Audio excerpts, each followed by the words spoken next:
ನಮಸ್ಕಾರ. ನಮ್ಮ ಯೂಟ್ಯೂಬ್ ಮಂದಿಗೆ ಏನಂದ್ರೆ ಇನ್ನೊಂದು ವಿಡಿಯೋ ಹಂಗೆ ನಮ್ಮ ಬೆಳಗಾವಿ ಸೋದ ಐತ್ರಲ್ಲ ಹಂಗಾರೆ ನಾವು 6 ಗಂಟೆಗೆ ಕೆಲಸ ಮಾಡಿ ಬಂದು ಗೊಂಡಿ ಕೆಲಸ ಅವನ ಹಿಂಗೆ ಬಾರ್ಗುಡಿ ಅಲ್ಲಿ ಏನೋ ಲಪಡ ಆಗಿಬಿಟ್ಟೈತ್ರಿ.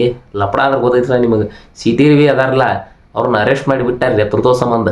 ಅದು ಸೋದನ ಒಳಗನ ಅನ್ನಾವತ್ತು ಪೊಲೀಸ್ ಕುಡಿಯಾರ್ರಿ ಅವ್ನ ಅರೆಸ್ಟ್ ಮಾಡಕ್ಕೆ ಹೇಳ್ಬಿಟ್ಟ. ಲಕ್ಷ್ಮೀ ಹೆಬ್ಬಾಳ್ಕರ್ನ ಏನೋ ಅರೆಸ್ಟ್ ಮಾಡ್ಸ್ಯಾರಂತ ಹೇಳತ್ತಾರೆ. ಏನೋ ಒಂದು ಬೇಗ ಬೇದ್ದಾರು ಏನು ಆಮಲ್ಲ ಅದನ್ನು ಗೊತ್ತಿಲ್ಲ. ಆದ್ರೆ ಎತ್ತರು ಏನೋ ಬೇದ್ದಾನಂತ ಒಬ್ಬರು ಹೇಳ್ತಾರೋ ಏನೋ ಅಂತ ಹೇಳ್ತಾರೋ. ಹಂಗೆ ಅವ್ರನ್ನ ಎತ್ತಾಕೊಂಡು ಹೋಗಿದಾರೆ ಪೊಲೀಸರು ಎಲ್ಲರೂ ಕೂಡಿ ಒಂದು 4-5 ಮಂದಿ. ಹಂಗೆ ಪೊಲೀಸರು ಎತ್ತಾಕೊಂಡು ಹೋಗಿದ್ದಕ್ಕೆ ಅದು ಏನೋ ಫುಲ್ ಇದು ನಡೆದೈತ್ರಿ ಸದ್ಯ. ನಾವು ಹಿಂಗೆ ಇಲ್ಲಿ ನಾವು ಬರ್ಬಿಟ್ಟು ಆತು ನಾ ಯೋಚನೆ ಮಾಡತ್ತನು ಹಿಂಗೆ ಆಗ್ಬಿಟ್ಟೈತ್ರಿ. ನ್ಯೂಸ್ದಾಗೂ ಎಲ್ಲ ಅದೇ ಚಾಲು ಐತ್ರಿ ಸದ್ಯ. ನೋಡ್ಬೇಕ್ರಿ ನೀವು ಬೇಕಾರೆ ನ್ಯೂಸ್ದಾಗೂ ಅದೇ ಚಾಲು ಐತೆ ನಾವು ಈ ಸದ್ಯ. ಹಂಗೆ ಅವ್ರನ್ನ ಬಾಗೇಡಿ ಪೊಲೀಸ್ ಸ್ಟೇಷನ್ಗೆ ಹೋಯ್ತಾರ, ಕಿತ್ತೂರು ಪೊಲೀಸ್ ಸ್ಟೇಷನ್ಗೆ ಹೋಯ್ತಾರೋ ಅಂತ ಆಯ್ತು ಬಿಟ್ಟೈತಿ. ಸಿಟಿ ರವಿ ಅವ್ರು BJP ಕಾರ್ಯಕರ್ತಾರೆ. ಹಂಗೆ ಬಸವನಗುಡ ಯತ್ನಾಳ ಮತ್ತು ಅವರೆಲ್ಲ ಕೂಡಿ ಗಾಡಿಗೆ ಅಡ್ಡ ಹಾಕೊಂಡು ನಿಂತಾರು. ನೋಡ್ಬೇಕ್ರೆ ನೀವು ಅನಾಹುತ ಆಗೈತಿ ಈ ಸದ್ಯ. ನಾವು ಬಂದ ಮ್ಯಾಗ ಅನಾಹುತ ಪೊಲೀಸರು ಕೂಡಿಬಿಟ್ಟಾರ್ರಿ. ಇಲ್ಲಿ ಸೋದ ಮುಂದೆ ಚಳಿಗಾಲ ಅಧಿವೇಶನ ನಡೆಯೋದಿತ್ರಲ್ಲ ಸದ್ಯ. ದಿನ ಪೊಲೀಸರು ಮಾತ್ರ ದನ ಇದ್ದಂಗೆ ತಂಡ್ಯಾಗ ನಿಲ್ಲಬೇಕ್ರಿ.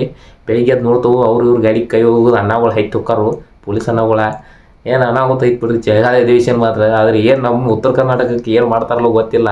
ಆದ್ರೆ ಏನರ ಅಭಿವೃದ್ಧಿ ಮಾಡಿ ಚಲೋ ಆಕೈತಿ. ಏನೋ ಒಂದು 12 ದಿವಸ ಚಳಿಗಾಲ ಅಧಿವೇಶನ ಇಡ್ತಾರೆ ರೀ. ಅಧಿವೇಶನ ಸಂಬಂಧ ಅವನವನ್ನ ಏನರ ನಮ್ಮ ಉತ್ತರ ಕರ್ನಾಟಕ ಹಳ್ಳಿಗಳಿಗೆ ರಸ್ತಾ ಅವನು ಲೈಟ್ಗಳರ ಚಂದ ಕೊಟ್ರೆ ಸಾಕು. ನಮಗೆ ಏನು ಬ್ಯಾಡ, ನಮಗೆ ರಸ್ತಾ ಒಂದು ಚಲೋ ಮಾಡಿ. ಅತಂತರ ಆಕ್ಸಿಡೆಂಟ್ ಆಗೋದು ನಮ್ಮ ಅಣ್ಣಗಳವ್ರ ತಪ್ತಾವು. ಇಷ್ಟ ಹೇಳಿದ್ರಿ ಅವ್ನು ಸಿಟಿದ ಯಾಕೋ ಎತ್ತಾಕೊಂಡು ಹೋಗ್ಯಾರೋ. ಅದು ಏನು ಕೇಸ್ ಗೊತ್ತಿಲ್ಲ. ಲಕ್ಷ್ಮೀ ಹೆಬ್ಬಾಳ್ಕರ್ದು ಐತೆ ಅಂತ ಅನ್ಕೊಂಡು